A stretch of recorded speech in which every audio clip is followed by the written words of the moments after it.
एक ऐसी जगह जहां पर लोगों ने क्लेम किया है अमेरिका के फ्लोरिडा से लेकर प्यूर्टो रिको अटलांटिक ओशियन की जो सबसे गहरी खाई है वहां से होकर बरमूडा आइलैंड तक 5 से 6 लाख किलोमीटर के इस एरिया का कोई एक्यूरेट माप नहीं है। बहुत लंबे अरसे तक ये बरमूडा ट्रायंगल एक मिस्ट्री का वजह बना कि यहाँ पर सच में ऐसा होता है। तो अपनी कुर्सी की पेटी बांध लीजिए और आइए देखते हैं क्या है इस जगह में और क्यों इतनी घटनाएं यहाँ पे हुई है। आप लोगों से एक रिक्वेस्ट है, इस वीडियो को लाइक कर दें एंड ये वीडियो आपको इन्फॉर्मेटिव लगे तो सब्सक्राइब करना बिल्कुल ना भूलें। अटलांटिक महासागर प्रशांत महासागर के बाद दुनिया का दूसरा सबसे बड़ा महासागर है जो पृथ्वी के सरफेस का 5वां हिस्सा और पृथ्वी के पानी का 29% हिस्सा है। आपने बहुत लोगों को कहते हुए सुना होगा आसमान खा गया या ज़मीन निगल गई। ये जगह अटलांटिक ओशियन के नॉर्थ वेस्ट में यूएस के स्टेट फ्लोरिडा से लेकर प्यूर्टो रिको और बरमूडा आइलैंड के बीच में है। अब क्योंकि ये तीनों मिलकर एक ट्रायंगल बनाते हैं इसलिए इस एरिया को कहा जाता है बरमूडा ट्रायंगल। लेकिन इस एरिया में जो इंसिडेंट्स हुई है इस वजह से इस जगह को और भी कई नाम दिए गए हैं, जैसे devil's triangle, the graveyard of the Atlantic, the sea of doom, Sargasso graveyard. ये ऐसे नाम हैं जो 19वीं सेंचुरी में इस्तेमाल में लाए जाते थे। लेकिन जो बरमूडा ट्रायंगल नाम था इसे एक्चुअली में पहली बार 1964 में आर्गोसी नाम के एक मैगजीन में इस्तेमाल किया गया था। जेड विंसेज हेज गड्डीज नाम के एक आदमी ने 1950 में एक आर्टिकल पब्लिश किया 4 मैगजीन में। इस आर्टिकल का टाइटल था द डेडली बरमूडा ट्रायंगल और ये पहली बार था जब बरमूडा ट्रायंगल वर्ड का इस्तेमाल किया गया। इस आर्टिकल में उन्होंने कई डिसअपियरेंसेस जो पिछले कई दशकों में हुई थी उसे समराइज किया था।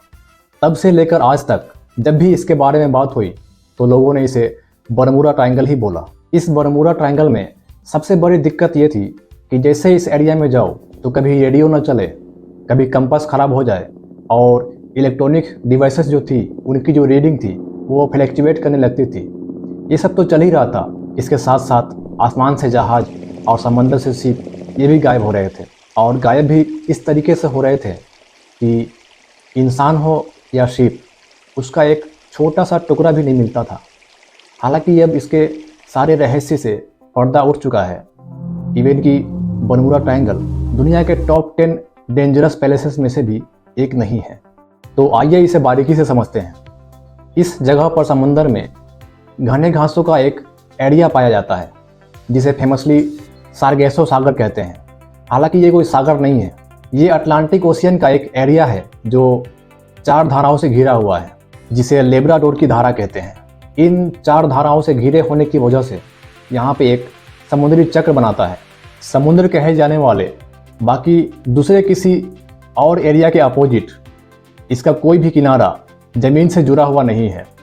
इन 4 ठंडी धाराओं से घिरे होने की वजह से इसे ठंड के दिन में आइस फ्लो से ढक लेती है और इसी आइस फ्लो से टकराने की वजह से 14 अप्रैल 1912 को रात के 11:40 पर टाइटैनिक जहाज का एक्सीडेंट हुआ और 15 अप्रैल 1912 को 2 घंटे 40 मिनट बाद डूब गया, करीब 110 साल पहले। 5 दिसंबर 1945 दोपहर के 2:10 पर यूएस नेवी के 5 टोरपीडो बम्बर विमान टेक ऑफ करते हैं यूएस के स्टेट फ्लोरिडा से लेफ्टिनेंट चार्ल्स सी टेलर के साथ 3 घंटे का एक रूटिंग नेविगेशनल ट्रेनिंग मिशन करने। इनके ट्रेनिंग का जो रूट था वो ये था कि फ्लोरिडा से निकलेंगे, उसके बाद चिकन रॉक पर जाकर बम ड्रॉप करेंगे, उसके बाद बाहामा आइलैंड पर जाकर वापस फ्लोरिडा के बेस पे आ जाएंगे। इस उड़ान को कहा जाता है फ्लाइट 19। इस फ्लाइट 19 में 14 क्रू मेंबर हैं जिन्हें मैनेज किया जा रहा था टेलर के जरिए, जो कि एक बहुत एक्सपीरियंस पायलट भी हैं और एक वॉर वेटरन भी। जैसे ही ये लोग टेक ऑफ करते हैं उसके 2 घंटे बाद मौसम ख़राब हो जाता है तो टेलर डिसाइड करते हैं कि इस मिशन को पूरा नहीं करेंगे बल्कि वापस लौट जाएंगे। इसके बाद ये देखते हैं कि अचानक से इनके कंपास में प्रॉब्लम आ रही है, इनका कंपास काम करना बंद हो जाता है। तो ये अपना बैकअप कंपास निकालते हैं लेकिन अनफॉर्चुनेटली इनका बैकअप कंपास भी फेल हो जाता है और इन्हें पता नहीं अभी इनकी पोजीशन कहाँ पर है एक्चुअली। फिर ये बाकी अपने प्लेन के पायलट से पूछते हैं और उनके भी इंस्ट्रूमेंट माल फंक्शन करने लगते हैं। मौसम धीरे धीरे बिगड़ता रहता है। शाम के 4:56 हो रहे होते हैं। टेलर को लगता है कि उनका विमान एक्चुअली में गल्फ ऑफ मैक्सिको के ऊपर पहुंच चुका है, इसलिए उनको ईस्ट की डायरेक्शन में फ्लाई करना चाहिए वापस फ्लोरिडा जाने के लिए। इसलिए बाकी अपने सारे प्लेन्स को कमांड देते हैं कि ईस्ट की डायरेक्शन में फ्लाई किया जाए, लेकिन कुछ फ्लाइट में क्रू मौजूद हैं जिन्हें लगता है कि अभी ऑलरेडी ईस्ट में हैं, हमको वेस्ट में फ्लाई करना चाहिए वापस जाने के लिए। लेकिन मौसम बिगड़ता रहता है, सूरज ढल जाता है और अंधेरा हो जाता है। इस वक्त माना जाता है कि 370 किलोमीटर ईस्ट में थे फ्लोरिडा से। शाम के 7:04 पर टेलर की तरफ से एक आखिरी रेडियो ट्रांसमिशन आती है और उसके बाद ये 5 के 5 प्लेन गायब हो जाते हैं। फ्लाइट 19 के गायब होने के बाद search and rescue Mariner aircraft take up करते हैं 13 लोगों के क्रू के साथ। इनका मिशन है इस फ्लाइट 19 को ढूंढना। ये ढूंढने निकलते हैं और ये भी गायब। इसका लास्ट मैसेज जो था वो ये था कि यहाँ पर 100 फीट की ऊंचाई पर कुछ जलता हुआ दिख रहा है और उसके बाद ये गायब हो जाता है। पहले फ्लाइट 19 के 14 लोग गायब और अब इस मरीनर एयरक्राफ्ट के 13 लोग गायब। इसके बाद कई दिनों तक एक बहुत बड़ा एयर एनसी सर्च ऑपरेशन बुलाया जाता है, उस समय का one of the largest search operation in दोनों को ढूंढने के लिए। लेकिन कुछ पता नहीं चल पाता। ये एरिया समुद्र का एक मिस्टीरियस हिस्सा है। यहाँ पर 100 से ज़्यादा जहाज और विमान गए, उसके बाद गायब हो गए, उसका कुछ पता न चल सका। 1492 में 12 अक्टूबर को क्रिस्टोफर कोलंबस जब नई दुनिया की खोज करते हुए अमेरिका पहुंचे थे तो उन्होंने रिपोर्ट किया कि जब वो इस एरिया से गुजर रहे थे तो उनका कंपास काम करना बंद हो गया था। और एक रात जब वो अपने जहाज़ से बाहर आसमान की तरफ देखा तो उन्हें कुछ अजीब सी रोशनी दिखाई दी जो एक आग के गोले जैसा दिख रहा था और वो आग का गोला समुद्र में गिरता हुआ दिखा। ये बात 500 साल से भी ज़्यादा का पुराना है। आइए हम उन चीज़ पर फोकस करते हैं जो थोड़ी और साइंटिफिक लगती है सुनने में। एक एक्सप्लेनेशन दी जाती है मैग्नेटिज्म के आधार पर। हकीकत में बात क्या है दोस्तों, हमारे पृथ्वी का जो एक्चुअल नॉर्थ पोल है और जो मैग्नेटिक नॉर्थ पोल है वो दोनों अलग अलग पॉइंट हैं। जब आप कंपास का इस्तेमाल करते हैं तो कंपास आपको नॉर्थ की डायरेक्शन में दिखाता है, तो वो मैग्नेटिक नॉर्थ पोल की ओर फोकस करता है। लेकिन जो एक्चुअल नॉर्थ पोल है वो थोड़ा अलग होता है, उसे जियोग्राफिक नॉर्थ पोल कहते हैं। और ये पोल पृथ्वी के एक्सिस ऑफ रोटेशन पर बेस्ड है और ये टाइम के साथ साथ चेंज होते रहता है। जियोग्राफिक नॉर्थ को हम ट्रू नॉर्थ भी कहते हैं। लेकिन पृथ्वी पर कुछ जगह ऐसी भी है जहाँ से आप कंपास का इस्तेमाल करेंगे तो आपको एक्चुअल नॉर्थ पोल दिखाएगा, और जिस जगह पर एक्चुअल नॉर्थ पोल दिखाता है उस जगह को हम एगोनिक लाइन कहते हैं। ब्रूस जनरल इकलौते इंसान थे जो इस बरमूडा ट्रायंगल को सरवाइव करके वापस आए थे। इनको बहामा से फ्लोरिडा ट्रैवल करने में नॉर्मली 1.5 घंटे का टाइम लगता था। जब ये लौट के आए तो इन्होंने बताया कि यहाँ पे क्या घटनाएं हुई थी। इन्होंने बताया कि जब इस एरिया के ऊपर निकले तो अचानक से मौसम ख़राब हो गया और एक बहुत बड़ा बादलों का झुंड आ गया। ऐसा लग रहा था जैसे बादलों की कोई गुफा हो, और इनके जहाज़ की रफ्तार बहुत तेज़ हो गई थी और इनका रेडियो फ्रिक्वेंसी भी गलत काम कर रहा था। इन्हें कुछ समझ में नहीं आ रहा था, लेकिन अपने जहाज़ को ये आगे की तरफ लिए जा रहे थे। लगभग 3 मिनट में एक अच्छी खासी दूरी तय करने के बाद ये उस जोन से बाहर निकलते हैं। उसके बाद अपने प्लेन को लैंड कराते हैं। इत्तेफाक से ये देखते हैं कि 3 मिनट में ही 150 किलोमीटर की दूरी तय कर चुके थे, यानी इनकी रफ्तार करीब 3000 किलोमीटर पर आवर हो गई थी। क्योंकि अभी के टाइम में ये रफ्तार किसी पैसेंजर एयरलाइंस के लिए पॉसिबल नहीं है। हेक्सागोनल क्लाउड, 6 कोने वाला बादल। इस क्लाउड को सबसे पहले 1981 में वायर मिशन के दौरान सटर्न ग्रह पर देखा गया था। इस बादल का एरिया लगभग 75 किलोमीटर स्क्वायर का था और इसके अंदर हवा इतना तेज होता है जिसका रफ्तार 3000 किलोमीटर पर आवर हो सकता है। इसलिए ये एक एयर बॉम्ब की तरह काम करता है। अगर इस एरिया में कोई प्लेन उल्टी डायरेक्शन से एंटर कर जाए तो उस प्लेन को ये तोड़ सकता है, और इस हवा के साथ कोई प्लेन इसमें एंटर करे तो उस प्लेन के स्पीड को बहुत तेज़ कर देता है। यही वजह है कि जब कई जहाज़ें यहाँ से गुजरी है तो उसका स्पीड अचानक से बढ़ गया है। अमेरिका ने जब वर्ल्ड वार 1 में हिस्सा लेना चालू किया तो 1918 में एक और भयानक घटना हुआ था यूएसएस साइक्लोप्स जहाज़ के साथ। इस जहाज़ का इस्तेमाल सैनिकों को ट्रांसपोर्ट और कोल्ड ट्रांसपोर्टेशन के लिए इस्तेमाल किया जाता था। 4 मार्च 1918 में 306 लोग बैठे थे इस वाशिंगटन साइक्लोप्स में। वाशिंगटन के पास एक शहर है वेस्ट इंडीज बाल्टीमोर, वहाँ से ये रवाना हुई ब्राज़ील की ओर। सैनिकों के अलावा इस जहाज़ में 11,000 टन मैगजीन भी था। इस सफ़र को तय करने में करीब 9 दिन का समय लगना था। ये जहाज़ सही सलामत निकला, मौसम साफ था। इसके तरफ से एक मैसेज आया, वेदर फेयर ऑल वेल, मौसम ठीक है। लेकिन ये मैसेज इस जहाज़ की तरफ से सुना जाने वाला आखिरी मैसेज था। इसके बाद ये जहाज़ गायब हो गया। ये जहाज़ अपने रास्ते निकला और अचानक गायब हो गया। इसने सबको चौंका कर रख दिया। अमेरिका का उस समय का one of the largest ship, इतना बड़ा जहाज़ कैसे गायब हो सकता है।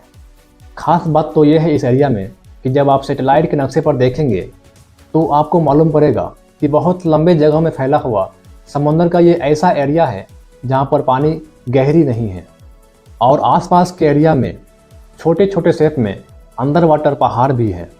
और जब हवाएं इस पहाड़ से टकराती है तो यहाँ पे एक हलचल होने लगता है, और इस हलचल की वजह से यहाँ पर बवंडर की तरह एक चक्रवात उत्पन्न हो जाता है जो बादलों और समुद्र के पानी को पूरी तरह से एक लहर में तब्दील कर देता है। ऐसे पहाड़ जो समुद्र के पानी के बाहर न निकल पाए उसे रीज या कटक कहते हैं। ऐसे कटक इटली और तुर्की के पास ज़्यादा पाया जाता है। एक एक्सप्लेनेशन दी जाती है मीथेन हाइड्रेट को लेकर। कुछ एरिया है समुद्र के अंदर जहाँ पर बड़ी फील्ड पाई जाती है मीथेन हाइड्रेट की, तो एक अनुमान लगाया जाता है कि मीथेन का विस्फोट होता है पानी के अंदर। मीथेन बाहर आती है जिसकी वजह से पानी की डेंसिटी मेंटेन नहीं हो पाती, और अचानक अगर ये जहाज़ के नीचे हुआ तो जहाज़ पानी में डूब जाएगी बिना किसी वार्निंग के, और पता तक नहीं चलेगा। नमक ज़्यादा होता है पानी के अंदर तो पानी की डेंसिटी बढ़ जाती है और पानी के ऊपर जहाज़ों को तैरना आसान हो जाता है। जैसे कि एक आम इंसान जो समंदर में डूब जाए वो डेड सी में तैर सकता है बड़े आराम से। इसे कुछ लोग असफलटाइट भी कहते हैं। डेड सी के पानी का डेंसिटी ज़्यादा होता है। यही चीज़ उल्टा होता है अगर पानी में मीथेन मौजूद हो। स्पेस टाइम का एक जगह है ब्लैक होल। इसका ग्रेविटी इतना स्ट्रॉन्ग होता है जो कि आप इसके 1 चम्मच मिट्टी का वेट करेंगे तो 10 हाथियों के बराबर होगा। ऐसा ही एक इंसिडेंस जापान के साउथ में टाइफून आर्किड के दौरान हो गया। 1976 में बने डर्बी शायर शिप खो गया।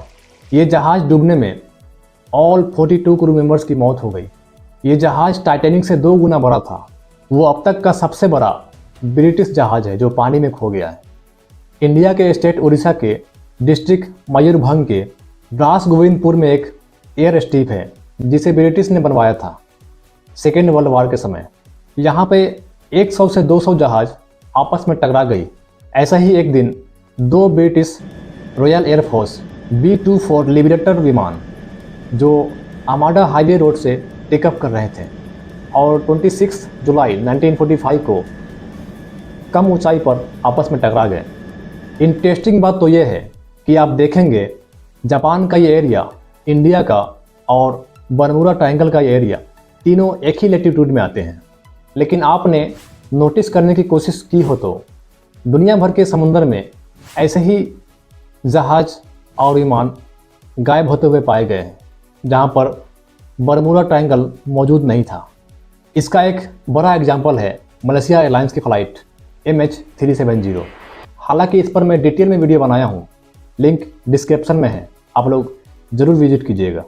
पत्रकार लहरी कुच्छे जिन्होंने the Bermuda triangle mystery solve नाम की एक किताब पब्लिश की, वो भी इसी आधार पर निकल कर आए उन्होंने कहा, शुरुआत में कई ऐसी घटनाएं थी जो वास्तव में हुई थी, लेकिन वक्त के साथ साथ जब बरमूडा ट्रायंगल का रहस्य और बड़ा रहस्य बनता चला गया तो कुछ लोगों ने अपनी कहानियां बनाना शुरू कर दी। अमेरिका के national oceanic and atmospheric administration of the US state का तो यहाँ तक कहना है कि इसका कोई सबूत नहीं है जो कि जहाज और विमान बरमूडा ट्रायंगल में गायब होते हो और बाकी समंदर के किसी एरिया के कंपैरिजन में ज़्यादा तादाद में होती हो। यूनाइटेड स्टेट कोस्ट गार्ड का तो यहाँ तक कहना है, the coast guard does not recognize the existence of so called Bermuda triangle as a geographic area of specific hazard to ships और प्लेन्स। यानी यूएस के कोस्ट गार्ड इसको अलाउ भी नहीं करते हैं कि ये कोई डेंजर एरिया है। WWF ने जब अपनी स्टडीज़ की थी 2013 में तो दुनिया के टॉप 10 डेंजरस जगहों में बरमूडा ट्रायंगल का जगह आता तक नहीं था। और आपको बताते चले कि क्रिस्टोफर कोलंबस ने जो समंदर में आग का गोला गिरते हुए देखा था वो एक उल्का था। 84% आयरन और 16% निकल से बना इस उल्का का इम्पैक्ट एस्टिमेट लगाया जाता है कि इस उल्का का इम्पैक्ट 3.26 मिलियन साल पहले साउथ अफ्रीका के कापवाल क्रेटर में हुआ था और इसका इम्पैक्ट लगभग 37 किलोमीटर चौड़ा और 58 किलोमीटर लंबा था। ऐसा ही एक उल्का अपने इंडिया के महाराष्ट्र डिस्ट्रिक्ट के बुल्धाना में गिरा, जिसकी वजह से लोनार झील का आविष्कार हुआ। ऐसे ही नॉलेजेबल वीडियो पाने के लिए हमारे चैनल को लाइक करें एंड सब्सक्राइब कर लें। बेल आइकन को जरूर प्रेस करें ताकि हर आने वाली वीडियो आपको मिल सके। Thank you.